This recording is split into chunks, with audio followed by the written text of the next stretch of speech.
All right, ladies and gentlemen, it's Friday.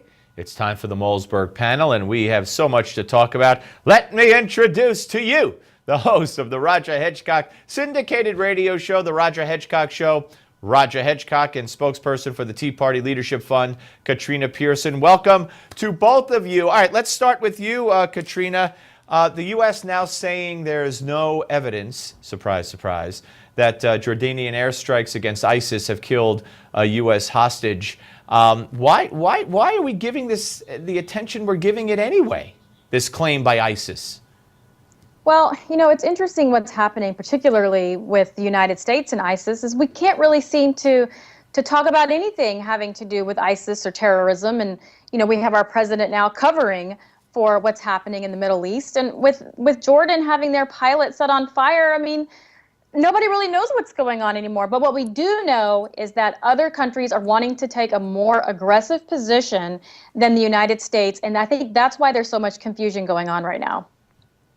Yeah, we're learning now, Roger, that ISIS wanted $5 million for the release of this female American hostage, and that their deadline was last August. So, here we go again. They negotiated for the release of that would-be suicide bomber, saying they'll give the Jordanians their pilot back, but he was already dead. That's why I'm saying, who cares what ISIS says, and why should we believe it? They have no more credibility than Brian Williams at this point, and I think, Steve, the issue here is that once people lie, I think you're entitled, as jurors are in a trial, to judge anything else that witness says with a great grain of salt. So, look, ISIS lies as a matter of tactics and their strategy and the way they're going about their barbarism. There's no question they've lied. Let's just take one fact. You cannot say that the Jordanians bombed a certain place because you can't see the jets, you can't see their markings, you have no idea which bomb from which jet from which country, because now there's about 4 countries operating in this area with their bombers. So anything they say, it seems to me, ought to be roundly denounced as false from the beginning, and then we go back from there.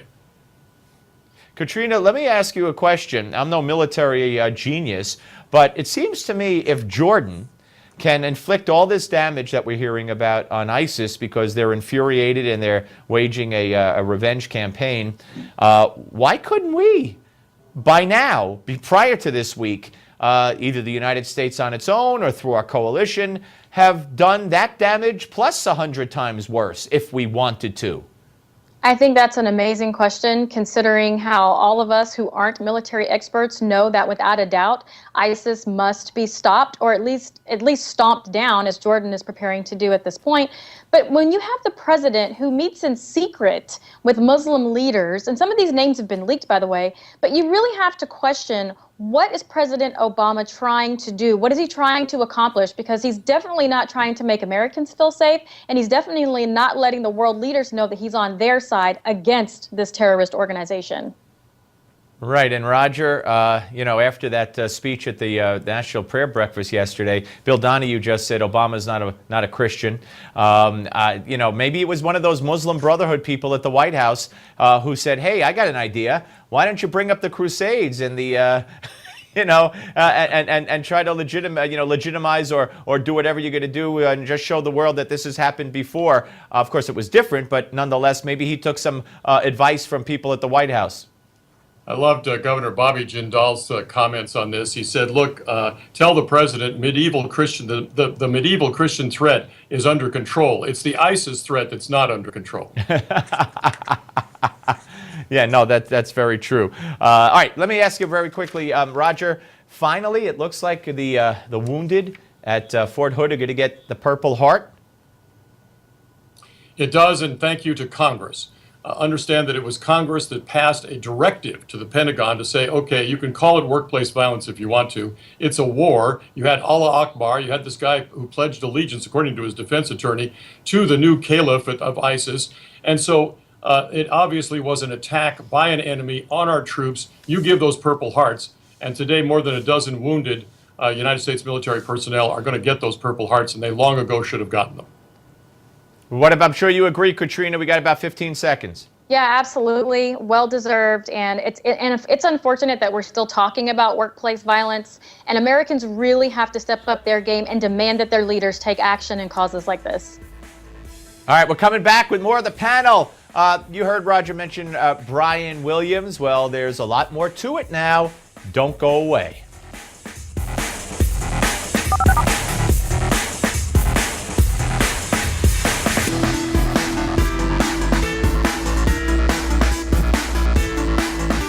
I made a mistake in recalling the events of 12 years ago. It did not take long to hear from some brave men and women in the air crews who were also in that desert. I want to apologize. I said I was traveling in an aircraft that was hit by RPG fire. I was instead in a following aircraft. In fact, at the time, I was on vacation with my lovely wife in the state of Florida. How I made that disconnect, I don't know. No, only kidding about that part. Welcome back to the Malzberg panel. Roger Hedgecock and Katrina Pierson rejoin us. I got to tell you, Roger, it's now expanding because New Orleans newspaper is now saying they took a look at his reports during the Katrina hurricane, and Brian Williams talked about how he saw a body floating by him in the water outside his hotel. According to the newspaper, there was no water outside his hotel. He was in a place where it wasn't affected. He talked about getting ill, drinking water that wasn't treated, like the rainwater, and that the officials there say nobody got sick from any of that water. And why would Brian Williams be drinking that anyway? Even dogs who drank it didn't get sick. So now the floodgates, no pun intended, of course, have opened. They have, and there's going to be an internal investigation at NBC about all of his reporting now. They go back. They're going to go back so far as to the days when in New Jersey when he was a volunteer firefighter. On several occasions, he's told the story about rescuing a puppy in a way that wouldn't be done if you were a firefighter. He felt something warm and squishy on the floor as he was crawling around, in a burning building, and he put it in his coat, not knowing what it was, and it turned out to be a puppy. Well, all of this is coming under scrutiny because it all sounds fishy. I've been at the Ritz-Carlton Hotel in New Orleans. It's on high ground. It's where the original old French Quarter is, and it was built there because it was high ground. There was no water swishing around the Ritz-Carlton Hotel in New Orleans. And you're absolutely right. The director of health in New Orleans at the time says nobody was drinking the water, and if they did drink the water, my dog did, it didn't seem to be any problem, although water typically is a place you would get dysentery. But the fact that he got it doesn't make any sense. Right, and by the way, we should you should send that story about saving the puppy in a burning building to Cory Booker because that's one he hasn't used yet. Katrina, what about and a little irony here? We're talking about Katrina with Katrina, but right. How much trouble do you think Brian Williams is in? Oh, I think this is huge, particularly with this Katrina story. He won 2 journalism awards for apparently something that never happened. Claiming to be sick from dysentery, and that just wasn't true. On top of everything else, people are right to investigate all of the stories that he's told in the past. Tom Brokaw and many others are calling for his resignation. I believe he should resign immediately because this is actually the gates opening on the type of journalism that we have today. And it actually supports the right's argument about how some of these reporters just make things up as they go to suit their own needs. And this is a perfect example of how that's happened over the years. I'm glad you said that, Katrina. Go ahead, Roger. Go ahead. And I think, Steve, that the Katrina's point is well made by Dan Rather, who yesterday endorsed Brian Williams. And you remember Dan Rather made up some AWOL forged documents about George Bush. Yeah. So you don't want to get endorsed by Dan Rather. I mean, Roger, if you or I, or let's take it, to the ultimate, Rush Limbaugh, I don't know, made up, or let's put it in perspective. If Brett Baer made something up like this, okay? The left wouldn't stop until he was gone.